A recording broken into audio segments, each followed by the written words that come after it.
नमस्कार मित्रों, मैं डॉक्टर आलोक चांटिया अखिल भारतीय अधिकार संगठन की तरफ से रोज़ की तरह मानवाधिकार के उन सामान्य विषयों को छूने का प्रयास करता हूं या करने जा रहा हूं जिससे आप मानवाधिकार के प्रति जागरूक हो सकें। वैसे तो आपसे जब कोई भी पूछता है आपका धर्म क्या है, आप जानते हैं, आपकी जाति क्या है आप जानते हैं, आपके यहाँ खाना कैसा खाया जाता है ये भी जानते हैं, आपके यहाँ कपड़ा कैसा पहना जाता है ये भी जानते हैं, और आप ये भी जानते हैं कि हमारे यहाँ कोई भी त्यौहार किस तरह मनाया जाता है। लेकिन समेकित रूप से इसे संस्कृति कहते हैं, तब आपको संस्कृति एक दुरूह शब्द लगता है। ठीक इसी तरह से आप यह भी जानते हैं कि हमको खाना मिलना चाहिए, हमको कपड़ा मिलना चाहिए, हमको रहने का मकान मिलना चाहिए, सड़क पे सुरक्षा होनी चाहिए। लेकिन यह बात आप जिससे कह रहे हैं, उससे कहने के लिए जिस प्रतिरोध और विरोध का स्वर आप कह रहे हैं उसे ही मानवाधिकार कहते हैं। लेकिन आप मानवाधिकार शब्द को दुरूह पाते हैं, इसीलिए जब कोई आपके सामने मानवाधिकार शब्द लाता है तो आप समझ नहीं पाते हैं कि वो क्या कहना चाहता है, क्योंकि एक सामान्य व्यक्ति के लिए संस्कृति, मानवाधिकार एक अनबूझे शब्दों की तरह है। लेकिन मानवाधिकार हमेशा से मानव जीवन के साथ रहा है। मानव जब से पृथ्वी पर आया है और उसने प्रकृति को समझते हुए अपने को सबसे पहले कपड़े में समेटा है, उसके बाद स्थायी रहने का प्रयास किया है। तो जो उसने अपने स्तन को ढकना शुरू किया, उसने अपने को कहीं छुपाकर शरीर को रखना शुरू किया, अपने को बचाने के लिए पत्थर का उपयोग जो करना उसने शुरू किया, वह सब अपने शरीर की रक्षा के प्रयास ही तो हैं। और यह प्रयास किससे वो कर रहा है? प्रकृति से कर रहा है। चूँकि एक व्यक्ति अपने जीवन को बचाने के लिए यह सारे प्रयास कर रहा था, इसलिए इसे हमेशा न संस्कृति कहा गया न मानवाधिकार कहा गया। लेकिन जैसे जैसे जटिलताएं बढ़ीं और मानव ने प्रकृति को खूब समझते हुए प्रकृति के ही तत्वों से अपने जीवन को ज़्यादा मजबूत किया, उस समय में एक व्यक्ति को यह कला आ गई कि वह कैसे जिंदा रह सकता है, कैसे खा सकता है, कैसे सो सकता है और सुरक्षित रह सकता है। और यही पूरी व्यवस्था संस्कृति कहलाई। चूँकि संस्कृति कुछ मानव के समूह की अपनी एक व्यवस्था होती थी जिसमें वह जीवन की शैली अपनी बनाकर अपने को जिंदा रखते थे, इसलिए कभी उसे मानवाधिकार तो नहीं कहा गया। लेकिन संस्कृति भी प्रकृति के सापेक्ष एक मानवाधिकार का ही तत्व था जिसने मानव को सुरक्षित रखने का प्रयास किया।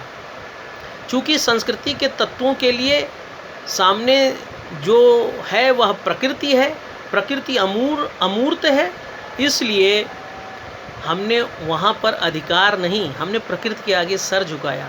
हमने उनसे भी मांगा कि मुझे जीने दो, मुझे खाना दो, मेरी सुरक्षा करो।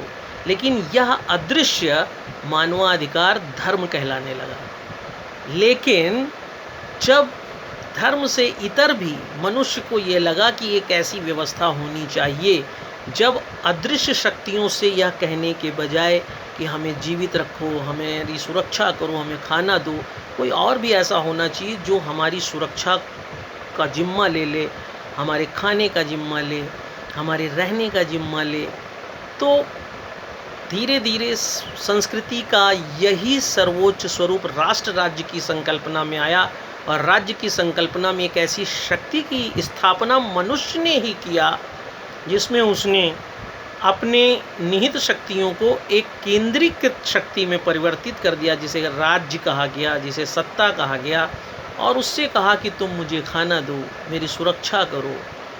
और धीरे धीरे धीरे धीरे सत्ता और जनता के बीच या संस्कृति के लोगों के बीच एक अन्योन्य सी क्रिया चलने लगी। पहले मनुष्य सिर्फ प्रकृति और प्रकृति की प्रार्थना के सहारे अपने अधिकारों को मांगता था, फिर उसने कृत्रिम तरीके से उन शक्तियों से मांगा जिसे उसने सत्ता के रूप में स्थापित किया था। लेकिन सत्ता भी उन्हीं लोगों के बीच से बनाई गई थी, इसलिए वह भी सिर्फ शक्ति का समुच्चय थे, अंतहीन शक्ति नहीं थे। इसलिए वह सत्ता भी इस स्थिति में कभी नहीं रही कि जिन लोगों ने उसे अपनी शक्ति देकर केंद्रीकृत करके सत्ता के रूप में स्थापित किया, वह सबकी इच्छाएं पूरी कर सके, सबकी आवश्यकताएं पूरी कर सके। और ऐसी स्थिति में राज्य द्वारा सभी की इच्छाएं, सभी की आवश्यकताएं पूर्ण करना भी एक असंभव सा कार्य लगने लगा। इस असंभव से कार्य के कारण राज्य के पास सिर्फ एक विकल्प था कि वह अपने यहाँ के लोगों की आवश्यकताओं को पूर्ण करने के लिए आक्रमण करे। और वहाँ से आक्रमण की शैली ने जो जन्म लिया, ऐसा नहीं है मनुष्य कबीले में रहकर आक्रमण करता था, लेकिन राज्य द्वारा भी इसी विस्तृत कारणों से ही आक्रमण किया जाने लगा, ताकि वह नागरिकों के लिए आवश्यकताओं की पूर्ति के लिए संसाधनों का विस्तार कर सके। और इन संसाधनों के विस्तार में राज्य द्वारा जो तरीका अपनाया जाता था, उसमें अपने लोगों को जीवित रखने के लिए दूसरे लोगों को मारना पड़ता था। और यह प्रयास धीरे धीरे युद्ध के उस विकराल स्वरूप में गया, जहाँ संस्कृति ने पहला विश्व युद्ध देखा, दूसरा विश्व युद्ध देखा, और उसके बाद यह विवेचना हुई कि राज्य का यह कृत्य सर्वमान्य नहीं होना चाहिए कि लोगों की आवश्यकता, लोगों के जीवन को स्थायित्व देने के लिए दूसरों के जीवन को समाप्त किया जाए। और उस विशाल नरसंहार के बाद पहली बार यह विचार किया गया कि संस्कृति के अमूर्त स्वरूप में से मानव को जीवित रखने के जो उपाय किए जा रहे हैं, उन उपायों पर भी एक अंकुश लगना चाहिए, जिसमें सिर्फ मनुष्य के एक समूह द्वारा यह निर्णय न लिया जाए कि किसको मार कर वह अपने को जीवित रख सकता है, और सत्ता यह स्वयं निर्णय न लेने लगे कि वह सिर्फ अपने अधीन रहने वाले लोगों को जीवित रखने के लिए दूसरों को कैसे समाप्त करके अपना विस्तार कर सकता है। और इस विस्तारवादी व्यवस्था पर अंकुश लगाने के कारण 1948 में संस्कृति के ही एक अमूर्त और बाह्य स्वरूप के रूप में सार्वभौमिक मानवाधिकार घोषणा पत्र आया, जब मानवाधिकार शब्द के रूप में संस्कृति का एक विशिष्ट तत्व, विशिष्ट स्थिति परिभाषित की गई। संयुक्त राष्ट्र संघ की स्थापना 1945 में हुई। 1948 में मानवाधिकार विषय विश्व के सामने आया, और यह मानवाधिकार और कुछ नहीं था, सिर्फ संस्कृति में बनने के बाद मानव के जीवन में आने वाली समस्या और उससे उद्भूत नरसंहार के कारण एक ऐसा संकल्प सामने आया जिसने मानव को जीवित रखने के लिए किसी राज्य, किसी सत्ता, किसी मानव समूह को शक्ति देने के बजाय वैश्विक स्तर पर एक समेकित शक्ति, एक अवधारणा का विकास किया, जिसे मानवाधिकार कहा गया।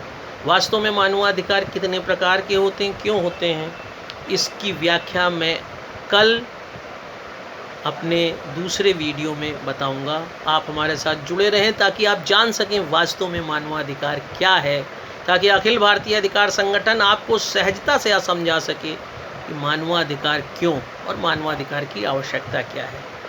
आप इस वीडियो को दूर तक ले जाएं ताकि ज़्यादा से ज़्यादा लोग मानवाधिकार को समझ सकें, सरलता से समझ सकें, जान सकें। कल फिर इसी श्रृंखला का दूसरी कड़ी में मैं बताऊंगा कि आप और राज्य के मानवाधिकारों में अंतर क्या होता है। जय हिंद, जय भारत।